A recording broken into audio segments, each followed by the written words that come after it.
आइए एक बिरहा की तरफ चलते हैं, क्योंकि ये विवाह में आप सभी लोग जुटल हुआ एक आध्यात्मिक चर्चा विवाह का हो जाए, ओकरे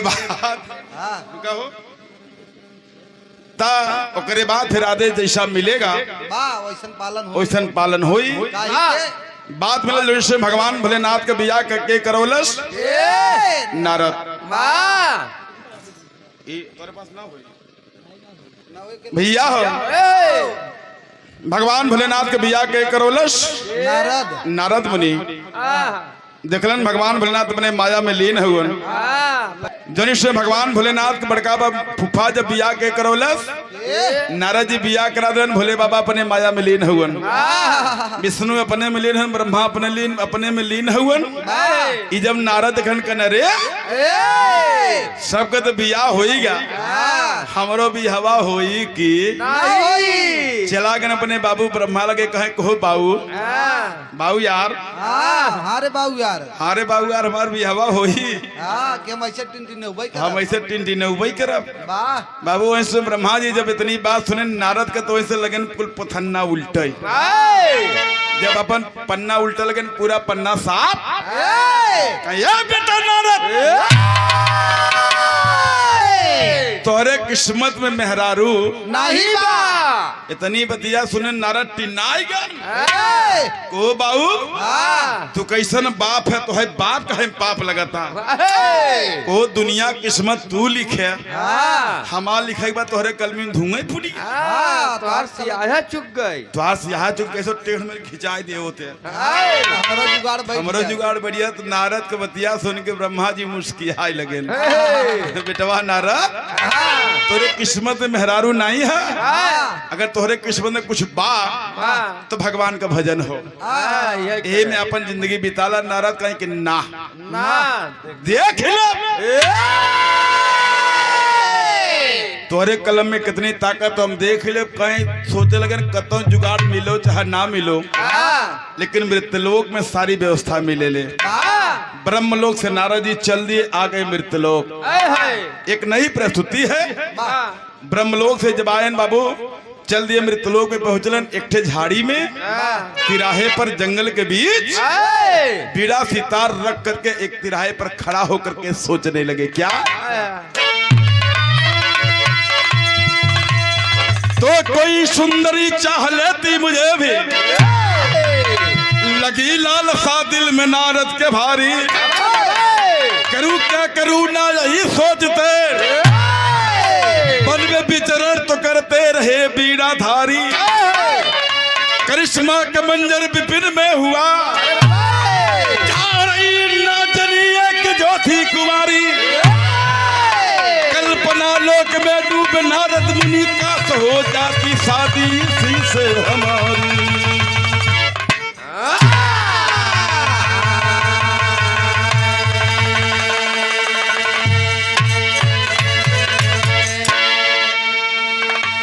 भैया हो तमाम कलाकारों से आप लोग बिरहा सुनेलन। हम एक छोट कलाकार, हमारे कोनो हैसियत नहीं, लेकिन आप लोगों के पाई के हम भी प्रफुल्लित हैं। नारद जी वहीं पर खड़ा हुआ सोचत थे उन बिरहा में शुरुआती भूमिका में तनी सा शायरी के झलक। कोई सुंदरी चाह लेती मुझे भी, लगी लालसा दिल में नारद के भारी। करूं क्या करूं ना यही सोचते, वन में विचरण तो करते रहे बीड़ाधारी। करिश्मा का मंजर विपिन में हुआ, जा रही नाजनी एक जो थी कुंवारी। कल्पना लोक में डूबे नारद मुनि, काश हो जाती शादी इसी से। वहीं पर खड़ा है तब लेके देखें कि लड़की 16 बसंत पार, मतलब जवानी के दलहीज पे कदम रखले है। बाबू हो सर पर लकड़ी का बोझा लेके लड़कियां गुजरल। तो कभी ने एक लाइन गजल का भाव दिया क्या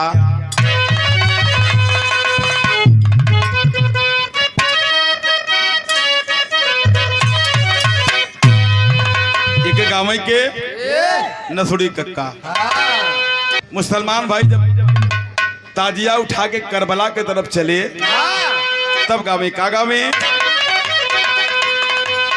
कि करबला चलो चलो करबला चलो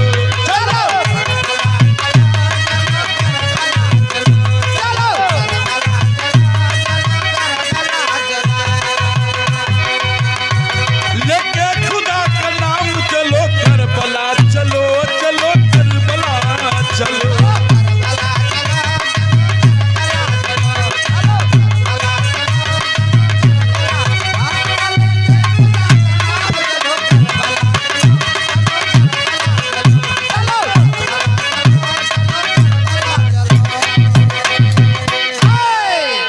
लेकिन तर से बढ़िया फर्ज है, कभी ने लिखा क्या कि दिलरुबा चली चली दिलरुबा चली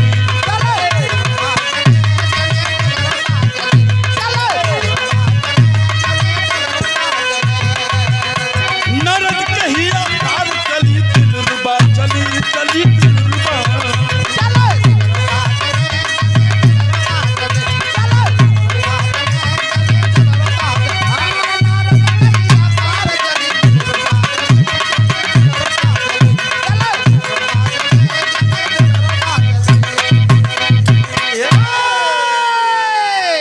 नारद वहीं पर खड़ा हुआ, लड़की सामने से गुजरल, जब करे बार कहा लगा नारद कहे कि क्या खुशबू है। इन्होंने खड़ा होकर वहीं सुंघत रहे, कहीं क्या खुशबू है। नारद जी खड़ा हुआ, लड़किया गुजरल है, नारद का वहां खुल गया, अरे बाप ताप भइल का।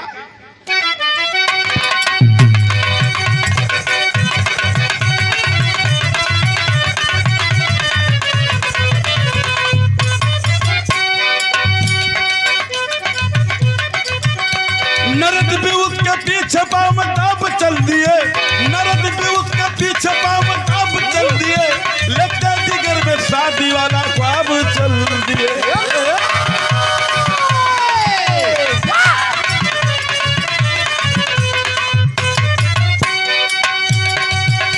कैसे बुलंद नारद पहचान नहीं था, कैसे बुलंद नारद पहचान नहीं था, नारी के पीछे तो भी कोई ध्यान नहीं।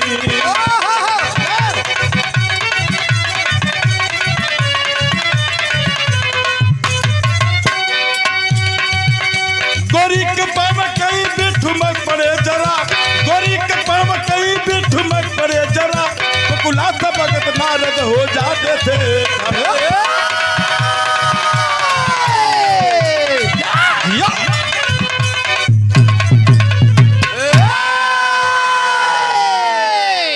तनी सा बात के समझ ले, कम समय में बढ़िया चीज। नारद जी वहीं लड़की के पीछे पीछे जाए लगलन। लड़कियां जब जाए तो नारद भी जाए, लड़की जब खड़ी हो जाए तो नारद भी खड़ा हो जाए, लड़की जब जाए लगे तो नारद भी जाए लगे, लड़की जब खड़ी हो जाए तो नारद भी खड़ा हो जाए। सोचे आखिरकार ऐसे न मार कोनो चीन हो न कोनो परिचय हो, एक के बुलाई तो बुलाई कैसे। ऐसे करत कर लड़की बाबू पहुंचल कहाँ, विराम गलन गीत बा मास्टर।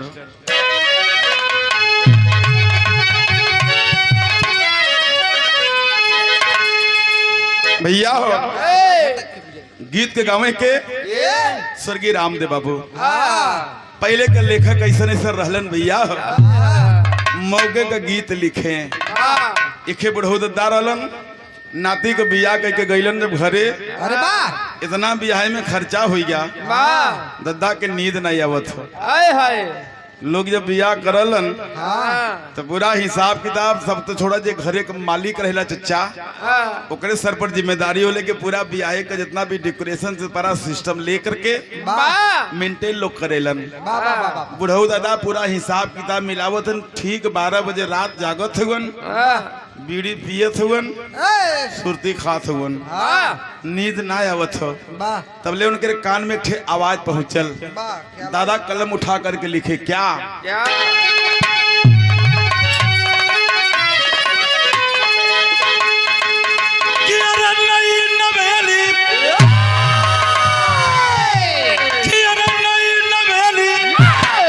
आवेली जब मयनवा खनकी जाल हो शेजी ऊपर कंगनवा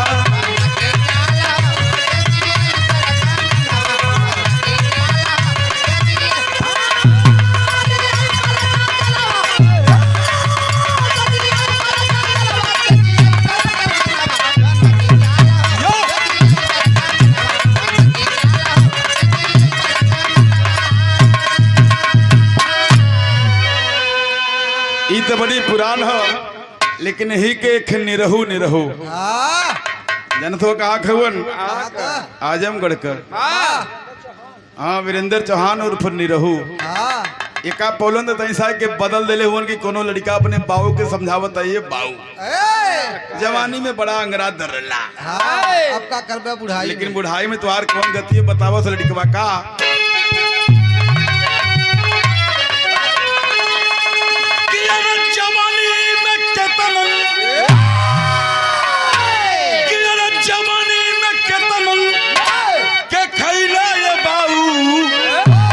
अरे बुढ़ौती में काऊ धैला ये बाबू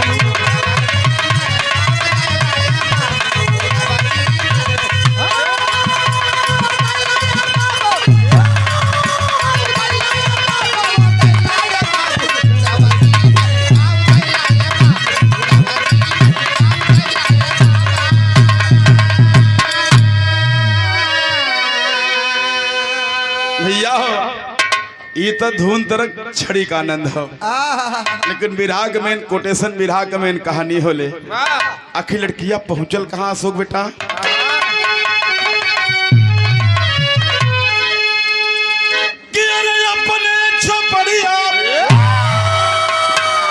अपने छपड़िया में पहुंचल मयनवा बैठी गई नारद जाके गहनवा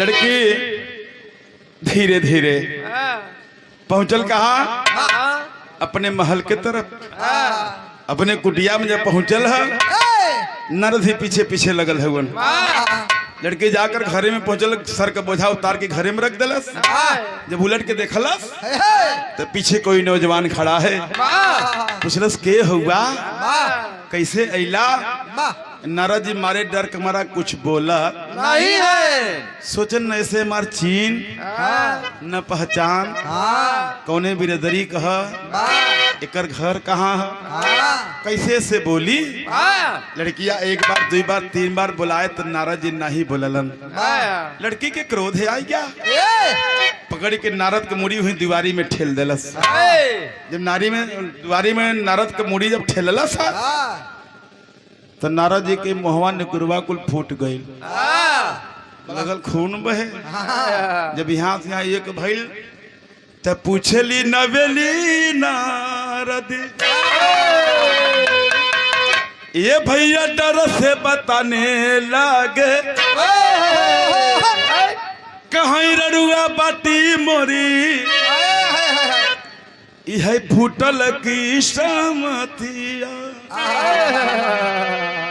ये हुआ कलन हम रड़ुआ है कोई हमार बिया नहीं बाबा नहीं भावा मलकिन कोई तब बियाह करबा कलन मार बाबू से शर्त लगल है बाबू मार कहन के तोरे किस्मत में मेहरारू नहीं बा उनसे शर्त बनाए काहे कि बिना बियाह करे लौट ना तो मोहनी के दया लागी कहीं घर का काम कर यह दिलवा में बसीता बनैबे जीवन साथिया लड़किया कल से बाबा तू हुआ के कहे हम ब्रह्मा बेटवा नारद है तीन नहीं प्रणाम कैलस कलन के प्रणाम से काम चले वाला नहीं बा मतलब कहे बियाह कर तू हमसे वाह लड़किया कहे बियाह तो तुझसे करब लेकिन एक ठे हमार शर्त हो। कहीं का कहे तू हमरे घरे रही के हाँ हमरे घरे कुल काम धाम कही के वाह अगर हमें संतुष्ट कर लेला हाँ मतलब अगर हमरे दिल में जगह बना लेला तो तोसे बियाह हाँ हम सब सोची कैसन संतुष्ट अगर तो हमरे दिल में जगह बना ले तो तोसे बियाह कैले इतना नारा सुने आशा का किरण जगह की अब बियाह होए अब बियाह होए अब बियाह होए यह नारा सजत हन तब भइल का एक ठे बिरहा में पहाड़ी गीत लगल मास्टर।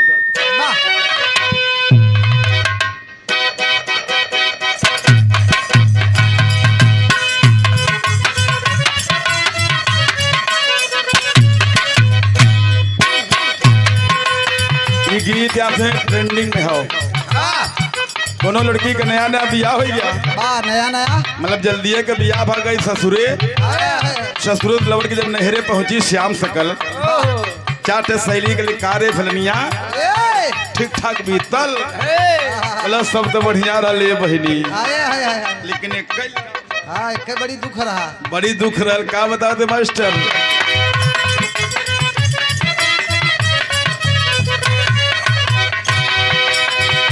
रतिया होले गरमिया ना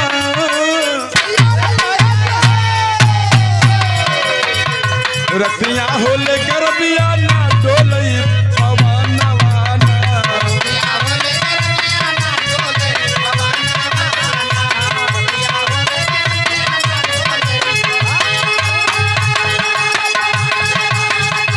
जाओ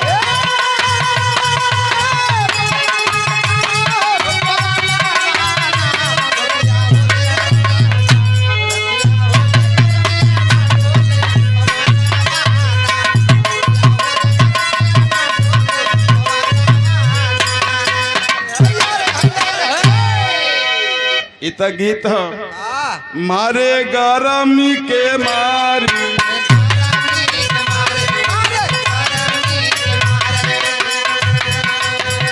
सैया सुतलन दुआरे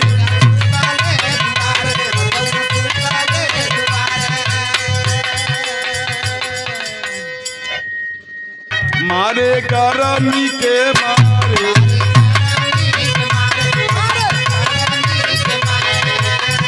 सैया सुतलन दुआरे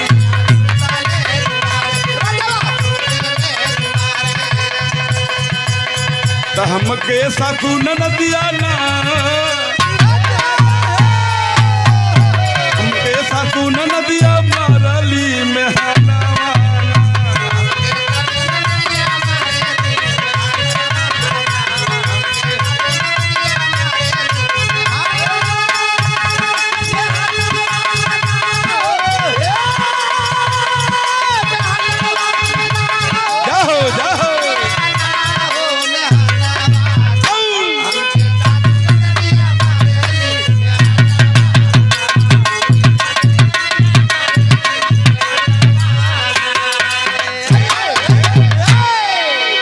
और जिस घड़ी का इंतजार था दुल्हे राजा जी का भी आगमन इस प्रांगण में हो गया है।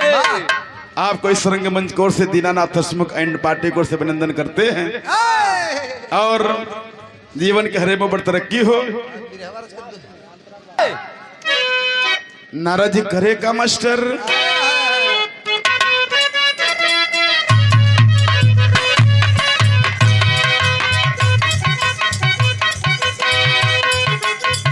तो गोरिया सुते बेचारू हो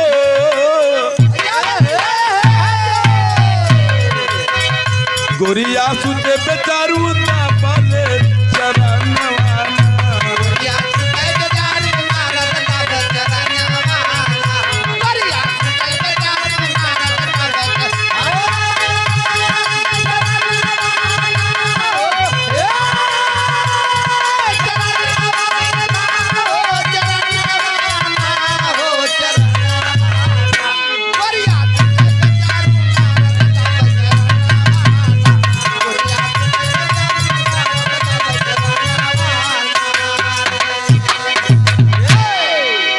नारद जी वहीं पर हाँ लड़की जब खा पी के सो जाए, हाँ तो नारद भगवान उठाए, नारद महाराज उठे, जाग वो गुड़वई धरे, जाकर गोड़वई धर रहे हैं, हाँ वो हल्के हल्के हाथ, हल्के हल्के पकड़ के से कड़ू का तेल और दो पुती लहसुन डाल के हाँ लगन सोहरावई, लगे सोहरावे, हाँ कब सोहरावे के कैसे भी हमारे ऊपर खुश हो जात, हमार बियाहवा हो जात, भैया हो। हाँ यह नारद जब करें करत कर बीता कितना दिन, हाँ 22 दिन।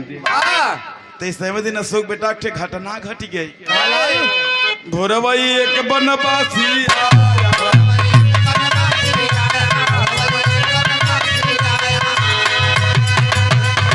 नारद को खूब धमकाया,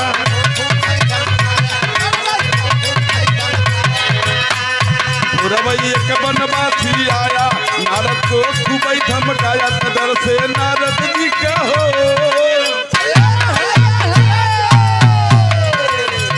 डर से नारद जी का कापै लगल बदाना,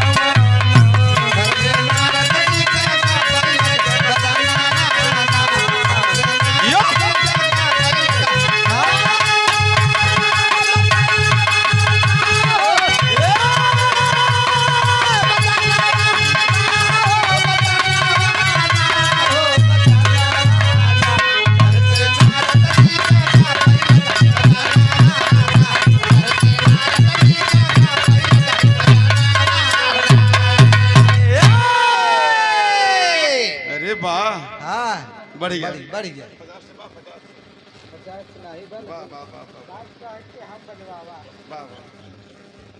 भैया श्याम एक कहाँ छुपाए रह बेटा, हाँ यह सब मारा लाल, यह जरूरी हो, उनके लगे छिपा यह कुल देख के तो हम सब तो पहाड़ से तरासत गए हैं।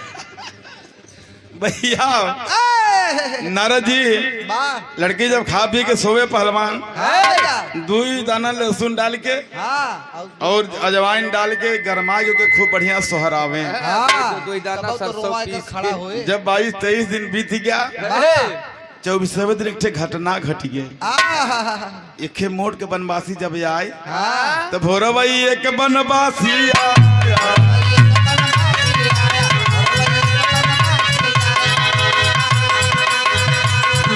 को खूब धमकाया,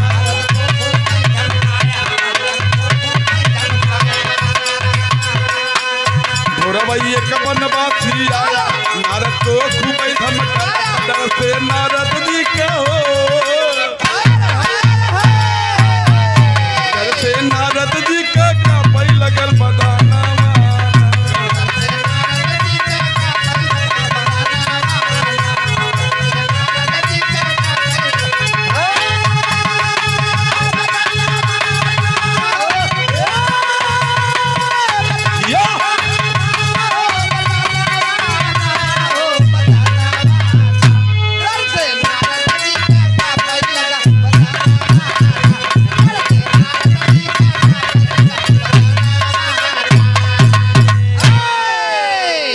अब सही हो। नारद जी वहीं पर अपने मन का करत हुवन, तबले ठे मोड़ का कोल भी पहुंचा मेरे पहलवान मतीन, हाँ कच मच खाए रहा, कच्च मचंड का बन खाए करे,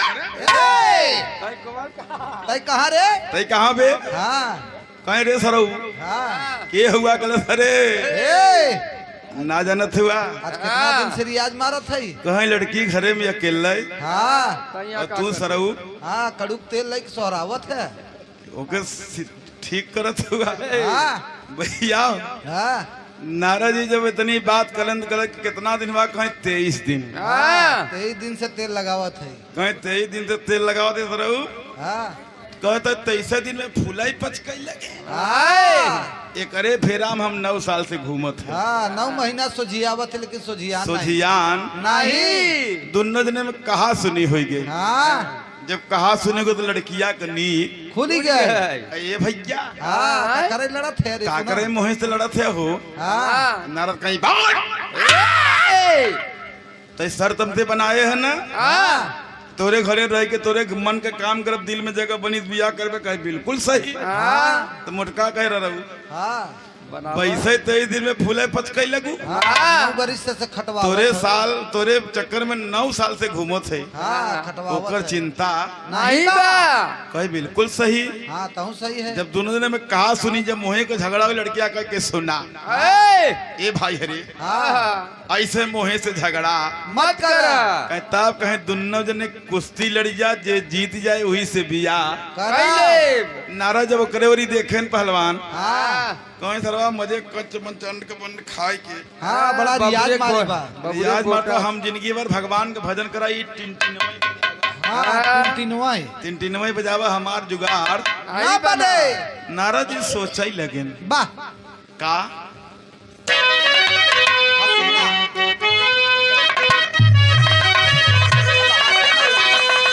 कि अरे मोरे राम हसीना अब आथे न लगी।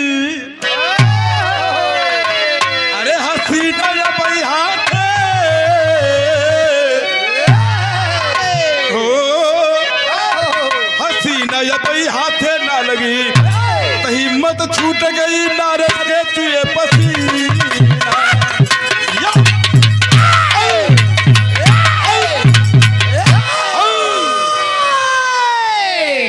ताव पे बता ताव वाला काम होवे के चाहिए। हसीना अबई हाथे ना लगी, हिम्मत छूट गई नारद के तुझे पसीना। हसीना जब ही हाथे ना।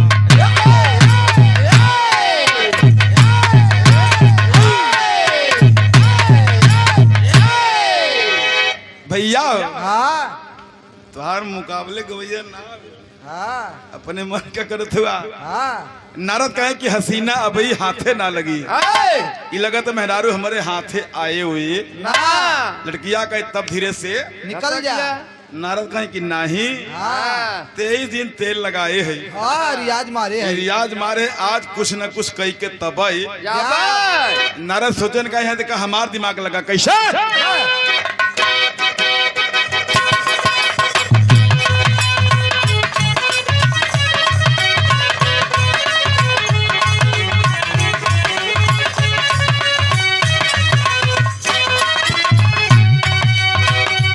एक बिरहा में बड़ा कम गवाले, केहू केहू गवैया के छुए लन। अगर गावले में जानत हुआ के इलाहाबाद प्रयागराज के बड़े खूबसूरत गायिका जिनका कोई जोड़ सुमित्रा नंदिनी जी, या भदोई में के हम गईला वैसे हो तो सारे, लेकिन एक हम रिफाइन के लिए का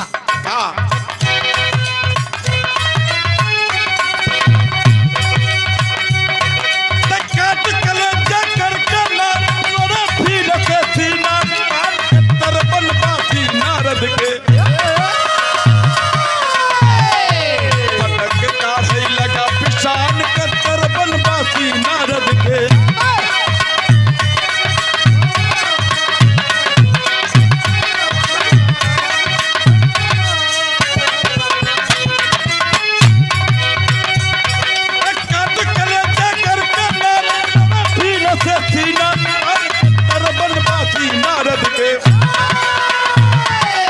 पटक काढ़े लगा पिशान कर बनवासी नारद के।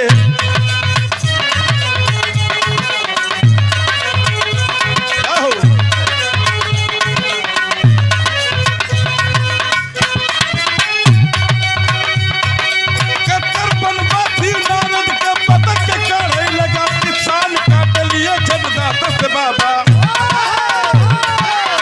काफी पर गया उतान काट लिए जबदात से बाबा।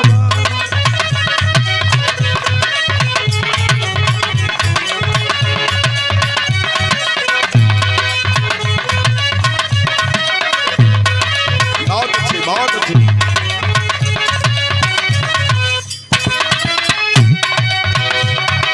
कत्तर बनवासी नारद का पतक काढ़े लगा पिशान काट लिए जबदात से बाबा। बनवासी पर गया उतान का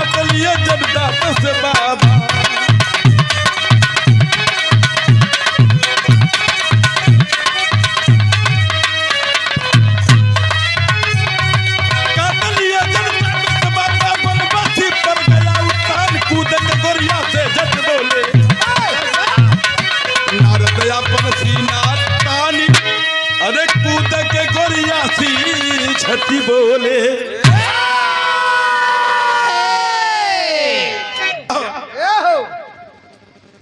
काट कलेजा करके नारद लड़े भील से सीना तान। काट कलेजा करके नारद लड़े भील से सीना तान। कट्टर बनवासी नारद के पटक काढ़ई लगा पिसान। काट लिए झट दांत से बाबा बनवासी पर गया उतान।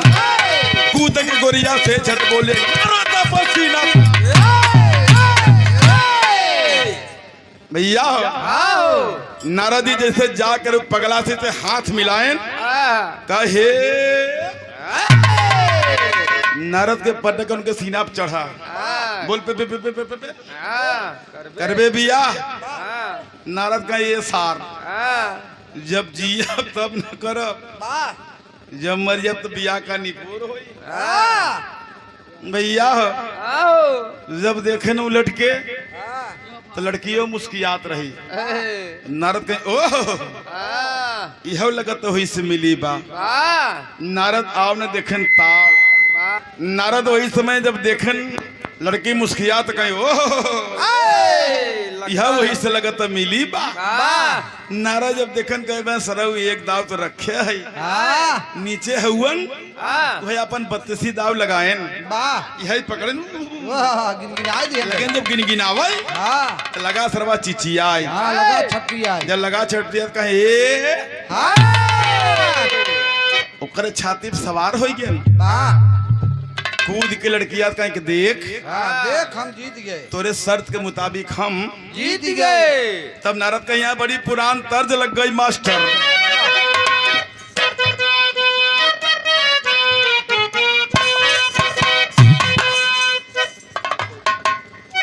इके नाथ का लवंडा का बोले बड़का बाबू जना तो का दोनवा चुरुर मुरुर होई मोरे राजा।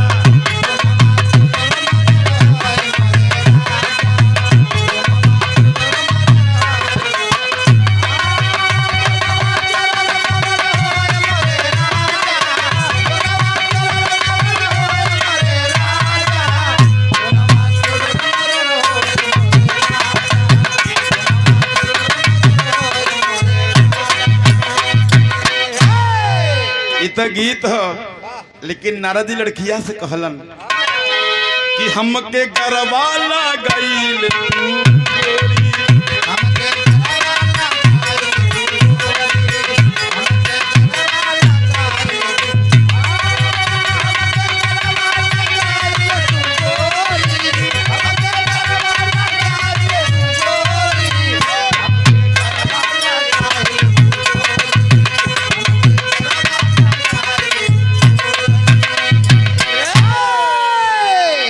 लड़कियां कहें कि सुन तोरे शर्त के मुताबिक हम जीत गए। हम जीत गए। हमके गरवाला गईल तू गोरी, हमके गरवाला गईल तू गोरी, दिल के अरमा पुराई दे तू गोरी।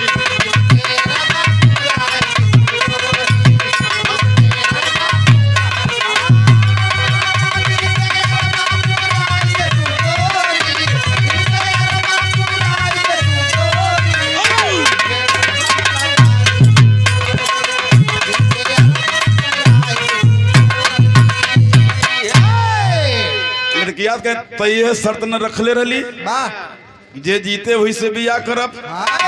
ले हम जीत गए, चल हमसे बिया कर। लड़किया कहे बिल्कुल बिया करब।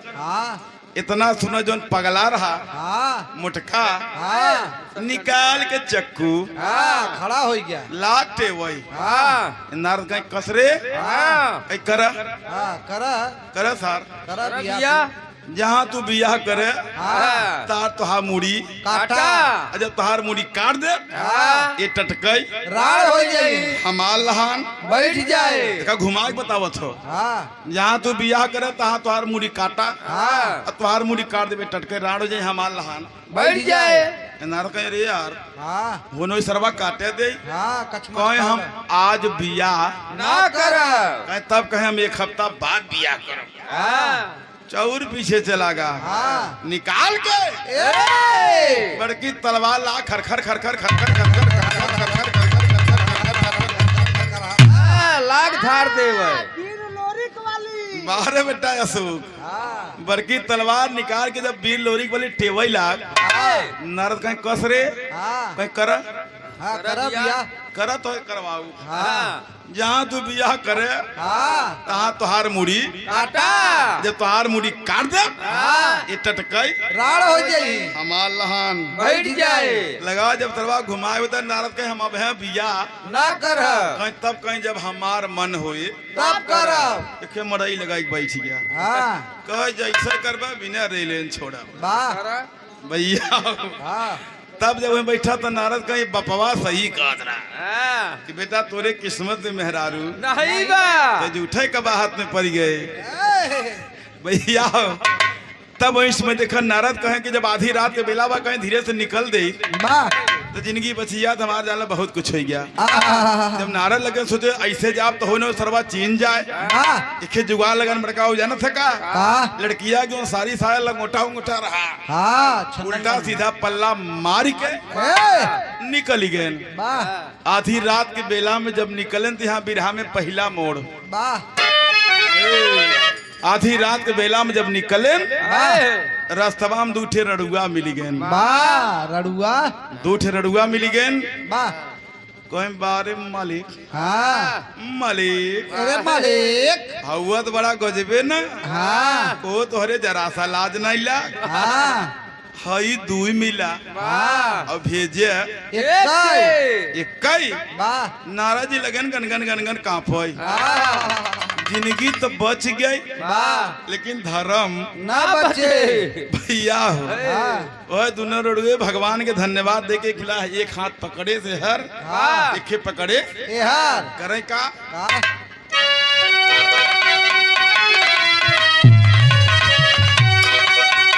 तब पकड़ के दोनों रड़ुआ की सारी बीचे झाड़ी में तब पकड़ के दोनों रड़ुआ की सारी बीचे झाड़ी में और नारद जी का लगी सुखने नारी बीचे झाड़ी में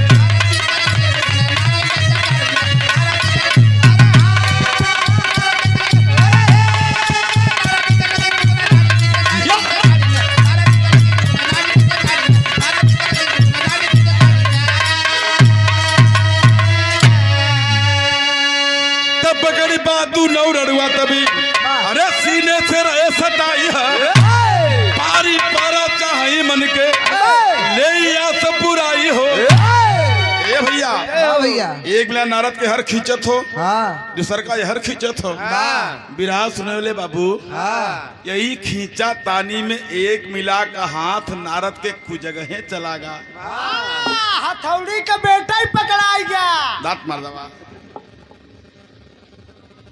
जब पकड़ा कर जगन जगन के ना ना ना ना ना ना ना आ, ई मेहरारू नहीं मेहरर्रा हो ना भैया ना हाँ इतना मेहरारू नहीं हरे इतना मेहरर्रा लौकत हो कहे लगा कोनो राजा कहीं गुप्तचर हो दोनों छोड़ के चलेन पर आए नारद जी जब जिए के धन पाएन सारी साया लंगोटा उपार के हर करेन करेन का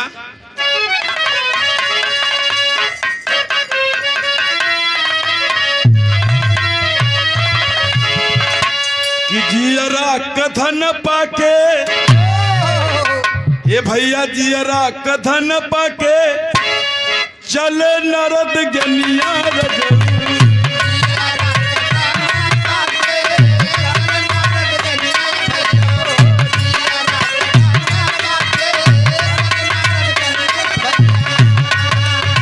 भगत भगत गौआ बिचवा पहुँचे रे आंगई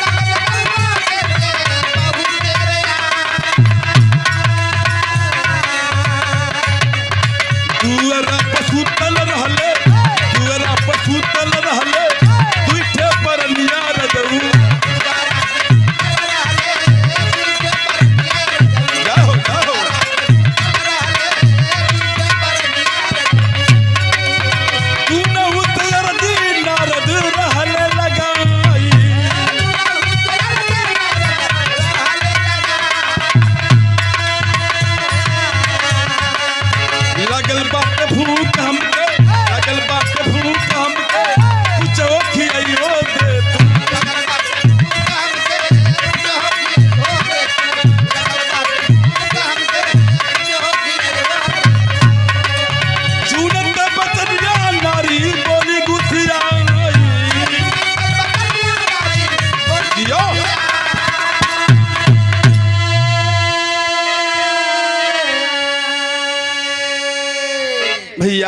आओ।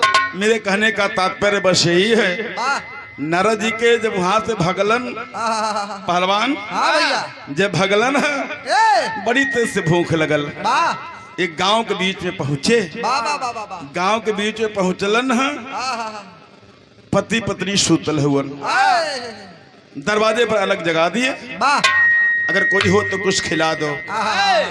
मनैया तनाई उठल, गप्पो भैया मनैया तनाई उठल, लेकिन मेहरुआ उठल, कल के हुआ? बोले हम ब्रह्मा के बेटवा नारद है, यहाँ कैसे कहीं भूख लगल, कुछ खिया सकेलू? वाह मेहरुआ कल से बाबा आई है वो रात का ही राते के तो भोजन के देई, भोजन तो ना बाबा, वाह लेकिन एक ठो उपाय है। वाह वाह वाह कहीं का कहीं चूल्हा में आगी और राखी है, खाना को लड़का परानी खा गईलन, चूल्हा में आगी राखी और यही के खा के अपन भूख मिटा ली है। क्रोध में आ गए नारद, अपमान किया तूने मेरा, श्राप दे देते हैं। तक कदम बढ़ा के दूजे गौआ में गई,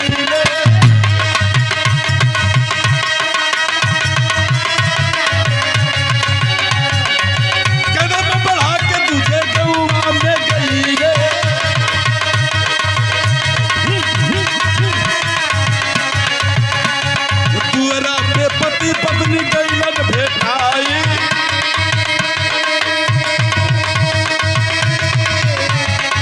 दुअरा पे पति पत्नी गईलन भेटाई,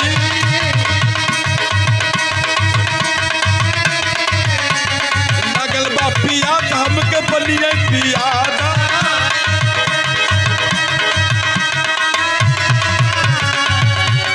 लगल बा पिया हमके बनिए पियादा।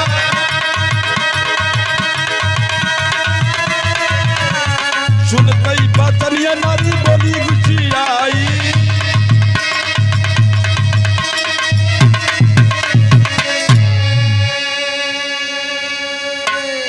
बिरहा का मेन पॉइंट, नारद जी पहला तो जब भोजन नहीं कराए उनको श्राप दे देते हैं। दूसरे गांव में गईलन है, आधी रात का बेला है, अरे वाह पति पत्नी दरवाजे पर सोए, आए जाकर अर्जी लगलन कि सुना ये मलकिन, भोजन तो नहीं मिलल, पानी पिया सकेलू? मेरुआ उठल कल से बाबा ये आधी रात की बेला में तो के हम पानी कहाँ से ले, के जाके लोटा बल्टी जाके ढीले के रस्सी और लोटा जाके ढीले तो है पानी पियाई रात के। तो सुना पानी तो ना है, लेकिन एक उपाय हमारे पास हो। नारद कहीं का कहीं स्वाति के नखत घेरले हो, ये बरसे तब पानी पी ले ओहू के नारद जी गुस्सिया के शराब दे दिलन।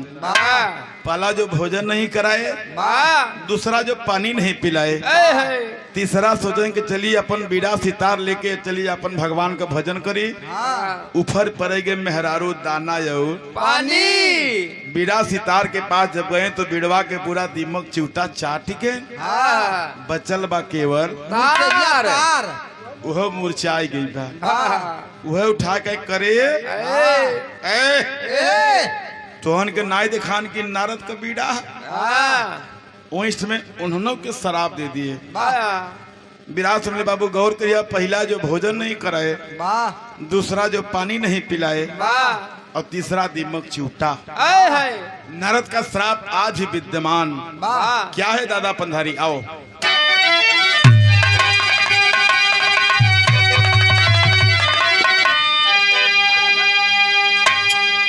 बिरहा जगत के चाहे विजयलाल यादव जी हो, सुल्तान जी जो हमारे गुरु हैं, और चाहे बिरहा के बादशाह बक्सर बिहार से ओम प्रकाश यादव जी, चाहे बिरहा के शहंशाह हो राम जन्म जाबाज, चाहे जे मनते हो, जब तक अपने भदोही के दादा पंधारी कई 4 लाइन न ले केहू का बिरहा पूरा ना होई। जनत हुआ का पहला तो भूमिका, दूसरा टेरी, तीसरा पहपट, और चौथा ही है खड़ी। जौने के दादा पंधारी धुन में गावे ओ जवन गाय धन कुल बिरहा हो गया। दादा अपने जवानी में गलान गा रहे न सुख बेटा का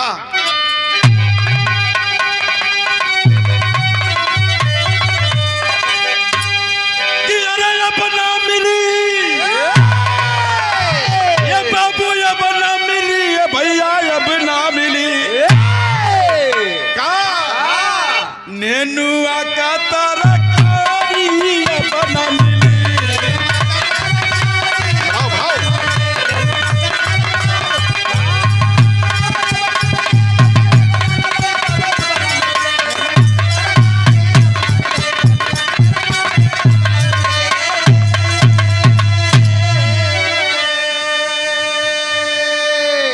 दादा गायन की अपना मिले नेनुआ का तरकारी। मिली छोटी मुंह बड़ी बात। कोनो तरकारी सुनो ले बाबू कतो मिले चाहे ना मिले, लेकिन बम्बई में जरूर मिले। 12 महीना 30 दिन 24 घंटा 8 पहर। स्वाद भले न बढ़िया हो, संझा कितना बड़ा रही, जैसे एक सुई लगा से बड़े भूख से इतना बड़ा खोई गया जाने।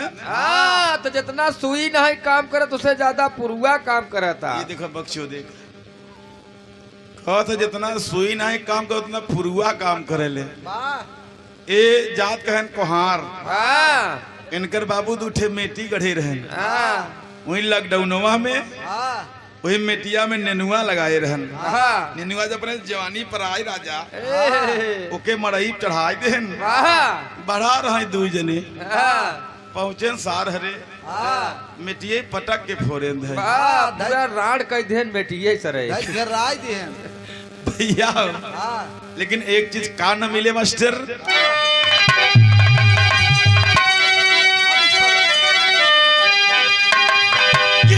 कब ना मिले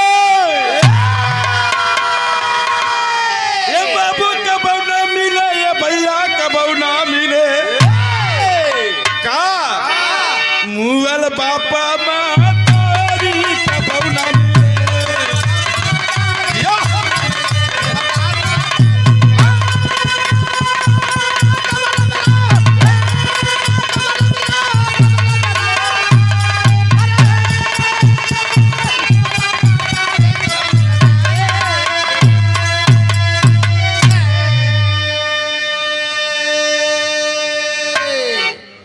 माई बाबू मर गई हैं, कभो नहीं मिली है।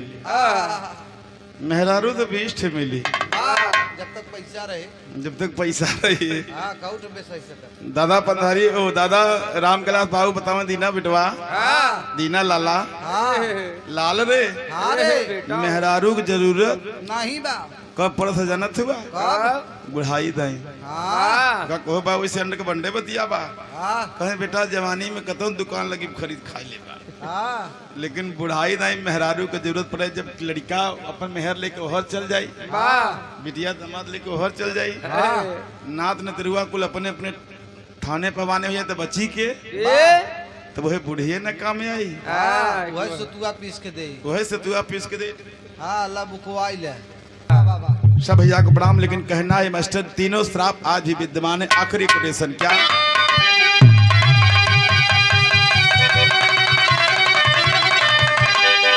अशोक बेटा दिखाई नई की पुरनकी में फर्क यह है।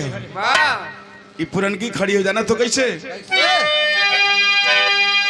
श्राप के लेखा, अरे ज्ञानी पौराणिक में देखा तो देखा कलयुग धर्मी नवा हो तारे न तरी।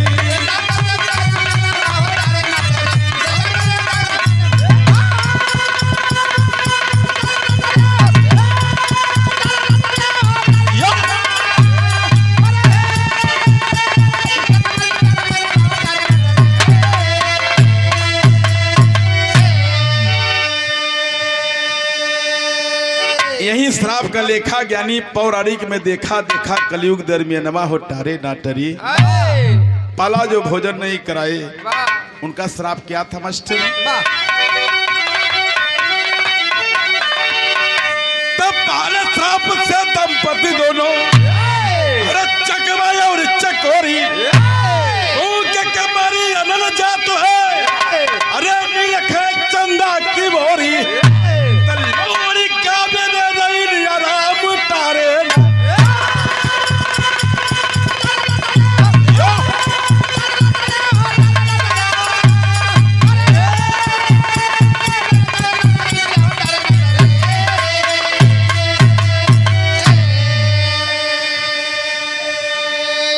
पाले श्राप से दंपति दोनों चकवाई और चकोरी फूंक के मारी अनल जात है निरखाए चंदा की ओरी।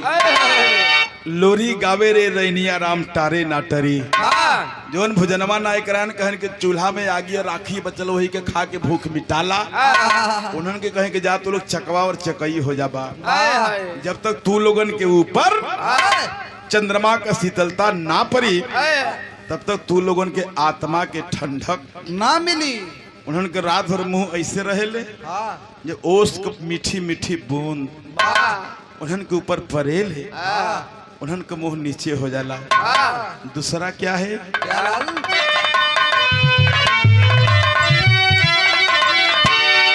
तो दूसरे श्राप से दंपति दोनों अरे पी पी करते आशा स्वाति पुण्य से जिनकी पूरी अरे होती है अभिलाषा आशा में डूबे पर नमा होता रे ना। दूसरे श्राप से दंपति दोनों पी पी करते आशा स्वाति बुंद से जिंदगी पूरी होती है अभिलाषा आशा में डूबे परनवा होटारे न टरी। जवन कहे कि सवाती नकद घर लेवा बरसे तो पानी पी लिया। उन्हें कहे कि जा तो लोग पपिया हो जाइबा। जब तक आप लोग जाना कि 27 से नखत होले वही में एक सवाती नखत भी होले। जब तक सवाती को नखत बरसे ले तब भर पपिया पानी पियल पूरी समय बिता देते हैं। तीसरे श्राप से दीमक चिवटा सहते कष्ट महान नयनहीन होते हैं जग में कर लेना पहचान। जवन दीमकवा चिवटवा बिड़वा चाट गया रहे कहीं याद सहार रहे तो है सबके नाई देखान जैसे आज नाई देखान उससे कलयुग में तोहरे सबके आँख तू लोग सूंघ के चलबा। एक ठे आगे आगे जाला कुल पीछे पीछे लाइन लगा ली है। लड़के कहीं ना मेला देखे जाते हैं एक लाइन से जाते हैं लेके बीड़ा सितार गए वही मुरचैया तार कहीं विश्वकर्मा जी के लगे कहीं जीजा हे जीजू यही के लहा देता बीड़ा सितार बनवाए के नींद में वो भैया कहा भैया हो बनवा कर लेकर के चले भगवान का भजन करने लगे। मिलियन ब्रह्मा जी कहें कहो भी हवा भा कदा बापा हो के जब पूरा एकदम कहाँ से भैया हुई भैया हो बीड़ा सितार बनवा कर भगवान के भजन में लीन हो तो कभी ने आखिरी भाव दिया क्या बाबू?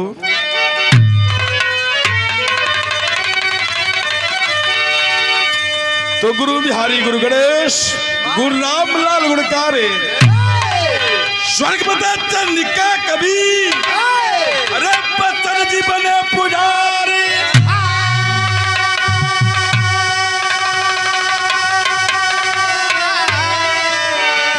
तो हसी न जब हाथ ना लगी तगावई दीना नाथ मन के तुझे पसीना हो